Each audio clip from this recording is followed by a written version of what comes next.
Hong Kong. Okay, tingnan natin ha. Pero bago natin puntahan yung pangalawa niyang pinuntahan, ay tingnan po muna natin yung speech niya habang siya ay nasa Hong Kong. Okay, ito po. Sabi po niya, sabihin man nila na kasalanan mo ang lahat ng ito, Inday Sara. Sabihin man nila kasalanan mo ito dahil hindi ka tumakbong Pangulo, sabi niya sa akin. Ikaw, ganito ang nangyari sa buhay ko, sabi niya. Inday Sara, ganyan din nangyari sa buhay mo. Dahil hindi pwede na ikaw ang mauna at sila ang sumunod dahil wala ng katapusan. Dapat sila ang mauna at ikaw ang sumunod para matigil na at hindi na paulit-ulit ang kahirapan sa ating bayan. Duterte quoted the detained preacher as saying. Kaya noong sinabi niya sa akin yon, hindi na masyadong masakit. Masakit pa rin sa akin ang pag nakakarinig ako ng kasalanan mo yan lahat, Inday Sara. Pero hindi ko na lang, pero iniisip ko na lang, naku, sinabihan ako ni Pastor Kibuloy, you are where you are intended to be by God, exactly where you are, she added. She then thanked the Filipino in China, Hong Kong, and Macau for their support during the Duterte administration, as well as the campaigning voting for the 2022 national elections. No? So dito mga kaibigan, sa kanyang speech ay binanggit na naman niya yung palagi niyang binabanggit, yung nagsisisi siya, na bakit nakipag-team up siya kay PBBM, na kesyo humingi siya ng tawad sa mga tao kasi nakipag-team up siya kay PBBM, kesyo daw sinabihan daw niya yung mga tao na iboto niyo si PBBM. But in the reality mga kaibigan, mas nakakapagsisi talaga na binoto natin si Sara Duterte dahil po yun ang gusto ng ating Pangulo. Kasi si PBBM, kung titingnan mo, ang daming nagagawa no? Ang daming nagagawa, ang daming proyekto, napakabuting tao, hindi naninira, walang mudslinging, maayos, hindi gumagante kahit na siya ay binabalahura ng mga Duterte. Pero itong Vice Presidente, walang trabaho. No? Wala siyang trabaho mga kaibigan, mag-photo off, pumunta sa iba-ibang mga bansa, pagkatapos masyado siyang mag-hate, no? Magpapapatay ng tao, papatsugi ng tao dahil lang sa kanyang galit. So, ito yung nakakapagsisi kasi nakita natin ang kanyang tunay na kulay. Ito talaga ang nakakapagsisi. Kasi nakita mo, ganyan pala yung Vice Presidente na yan. Kasi kung noon, kung una pa lang ay pinakita na niya ang tunay niyang kulay, malamang hindi po yan iboboto kahit gusto pa siya ni PBBM. At kung pinakita lang niya sana ang tunay niyang kulay, malamang hindi siya magugustuhan ni PBBM na mag-team up sa kanya. Malamang tatanggi si PBBM. Sa totoo lang, nag-plastic lang kasi siya Nag-plastic siya Hindi niya pinakita ang tunay niyang kulay. Sana pinakita na lang niya ang tunay niyang kulay para lang sa ganun ay hindi siya nagustuhan ni PBBM na makipag-team up sa kanya. Kasi si Amy lang naman ang nag-introduce sa kanya para makipag-team up. Si Amy lang naman ang gusto na mag-team up si Sara kay PBBM. Pero sa katotohanan mga kaibigan, ay si PBBM okay lang naman siya tumakbo kahit mag-isa lang siya Sa totoo lang, okay lang naman tumakbo kahit mag-isa lang si PBBM, di ba? Walang problema at siya ay ating iboboto at siya ay mananalo. Kaso mga kaibigan, tingnan nyo, October nag-file si PBBM sa COMELEC ng kanyang COC. October. Si Sara, kailan nag-file? November na. November na siya nag-file. Mga kaibigan. Si PBBM, ang ganda na ng standing sa lahat mga survey, nangunguna. Pagkatapos, nung nakita ito ni Sara Duterte, ay nangunguna si PBBM. Nung nakita niya, pumayag na rin siya na makipag-team up kay PBBM as Vice President. Kasi nakita niya, malakas si PBBM. Kasi nga naman, madadala siya ni PBBM. Di ba? At nangyari ngayon, nadala siya ni PBBM at siya ay nanalo. Di ba? Make sense, mga kababayan? Kaya nakakatawa lang isipin na si Sara Duterte ay paulit-ulit niya sinasabi na nagsisisi siya. Pero kung titingnan natin, mas nakakapagsisi na mag-team up sa kanya. Dahil ang sama ng ugali, di ba? Yan. Okay, March 11 onwards, nandun naman siya sa The Hague, mga kaibigan, no? Drama abroad, sa halip na harapin ang tanong sa Pilipinas, lumipad siya papuntang The Hague para suportahan daw ang kanyang ama na inaresto ng ICC. Yan. So, PR move, damage control, mga kaibigan. Halata namang may ibang pakay, di ba? Yung mga kaibigan, halatang-halata naman na may iba siyang pakay, no? Hindi lang yung sinasabi niya na kesyo ganito daw, kesyo ganyan. Halata naman natin na meron siyang ibang pakay, no?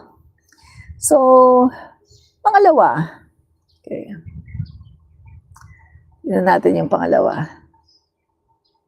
Okay. Yan. So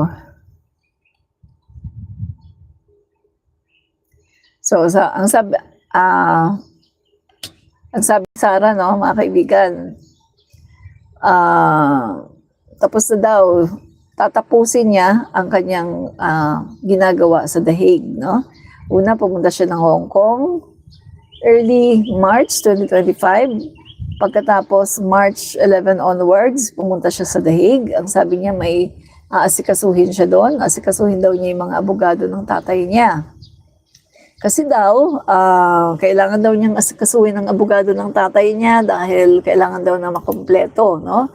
So, yan yung sinabi ni Sara, mga kaibigan, no? Pagkatapos, nung nakumpleto na niya, mga kaibigan, sabi niya ay handa na daw siya na umuwi ng Pilipinas. At yun nga, mga kaibigan, umuwi nga siya ng Pilipinas. No? Then after that, mga kaibigan, nung nakauwi naman siya ng Pilipinas, ay bumalik na naman siya sa The Hague. Mga kaibigan, bumalik na naman siya sa Netherlands. At sa kanyang pagbalik, mga kaibigan, bago siya bumalik sa Netherlands, ay pumunta muna sila ng Qatar. Kasama din niya ang family niya, isinama pa nga niya si Aimee, no? Mag-birthday daw siya doon, etc. etc. Ang daming hanash, mga kaibigan.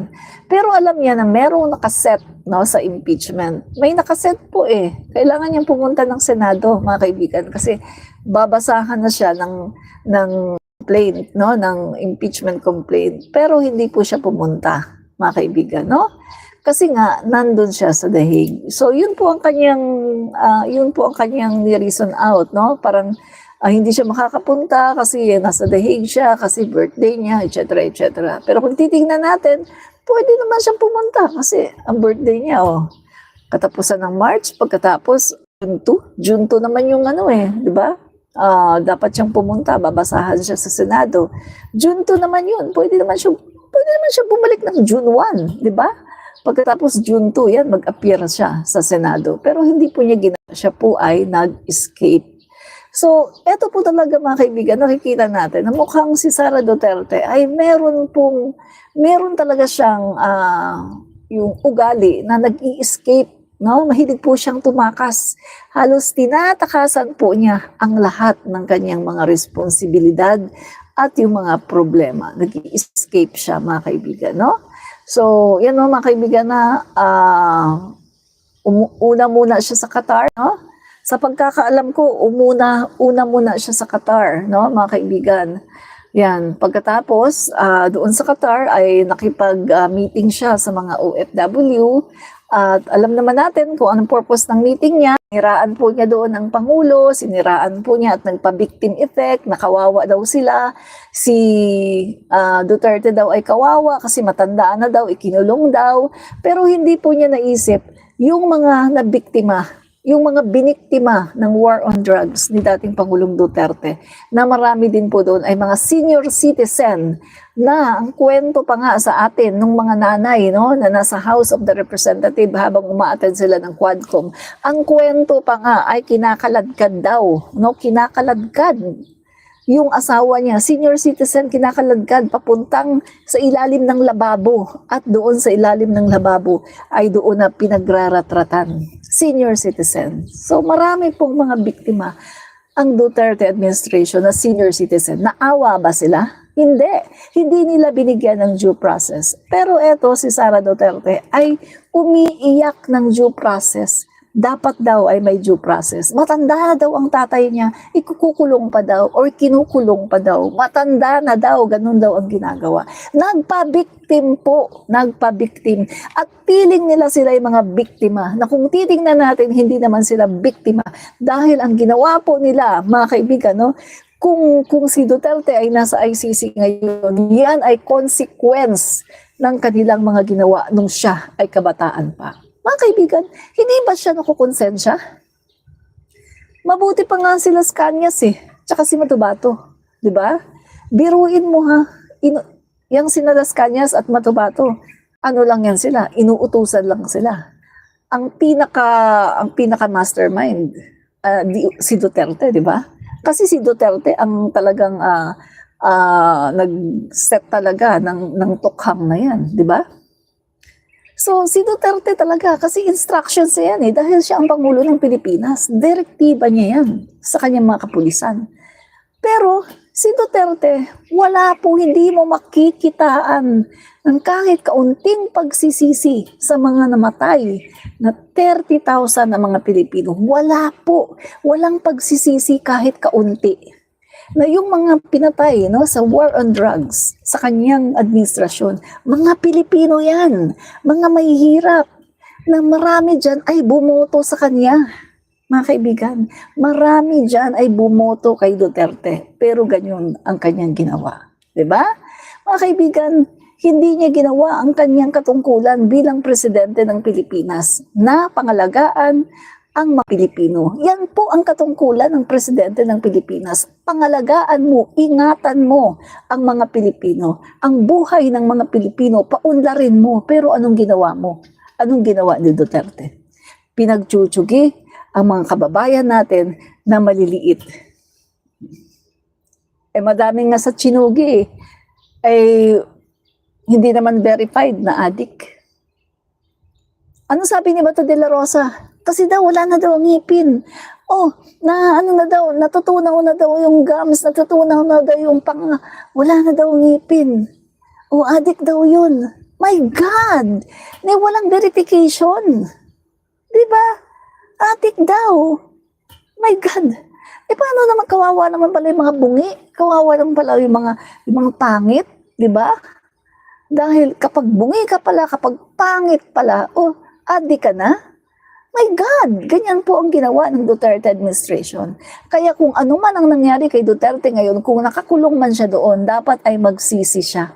At dapat ay hindi niya yan i-take as kinakawawa siya. Dapat i-take niya yan as parusa sa kanya. Dahil deserve niya yan dahil sa kanyang pagmamalabis. Walang matanda-tanda dito. Hindi ibig sabihin na porke matanda na siya, dapat hindi na siya ikukulong. Walang ganon, di ba? Dahil ang ginawa niya, crimes against humanity yan. 30,000 ang namatay, 30,000 ang sinugi sa kanyang kapanahunan, di ba? Hindi yan basta-basta na krimen lang na, meron lang sinuntok, gumawa lang ng ganito. Hindi simple yan. Yan ay crime against humanity. Kaya, hindi po nakakaawa ang dating Pangulong Duterte. Kung anong nangyari sa kanya, deserve niya yan. Walang matanda-tanda dito. Dahil kung katandaan lang ang dahilan para sabihin mo na hindi ikukulong ang tao, palayain nyo na lahat ng mga senior citizen dyan sa Bilibid Prison. At huwag nyong ikukulong. Kahit sinong matatanda na nakapatay, huwag nyong ikukulong. Ganon ba yon? Di ba hindi? Di ba ang nakalagay sa batas ng tao kapag ikaw ay nakapatay? Ang sa Biblia nga, kapag nakapatay, buhay ang inutang mo, buhay din ang kabayaran. Pero, ako sa totoo lang, ayokong matsugi si Duterte.